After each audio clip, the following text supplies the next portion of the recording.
किसी भी देश की जीडीपी किसानों से ही निर्धारित होती है। किसान ही भारत के अन्नदाता हैं, लेकिन इसके बावजूद किसानों को हर समय किसी न किसी परेशानी का सामना करते रहना पड़ता है।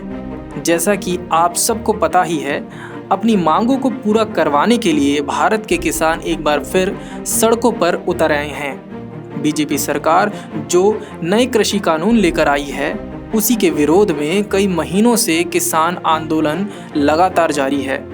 देश के किसान यह चाहते हैं कि नया कृषि कानून वापस ले लिया जाए और फसल के न्यूनतम समर्थन मूल्य यानी कि एमएसपी की गारंटी की मांग को पूरा किया जाए।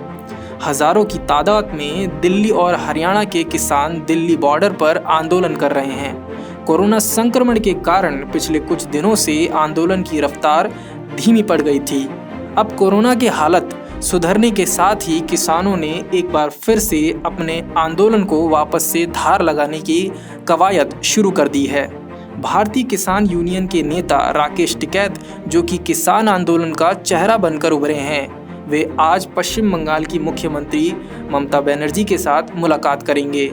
एक तरफ जहां ममता बनर्जी इस समय बंगाल के बाहर अपना सियासी प्रभाव जमाने की कोशिश कर रही हैं, वहीं राकेश टिकैत भी आंदोलन को निर्णायक दिशा देने की ओर ले जाने का प्रयास कर रहे हैं। जैसा कि आप सबको पता है कि टीएमसी की सरकार शुरुआत से ही बीजेपी द्वारा बनाए गए नए कृषि कानूनों के खिलाफ है।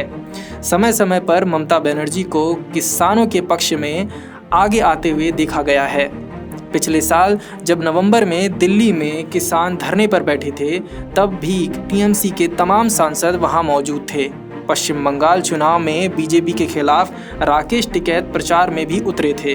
किसानों की यह बैठक बंगाल में आज होनी है, जिसमें राकेश टिकैत और ममता बनर्जी शामिल होंगी। ऐसा माना जा रहा है कि दोनों एक दूसरे के कंधे पर चढ़कर अपना अपना सियासी हित साधने की कोशिश में लगे हैं। जयपुर से इशिका जैन की रिपोर्ट।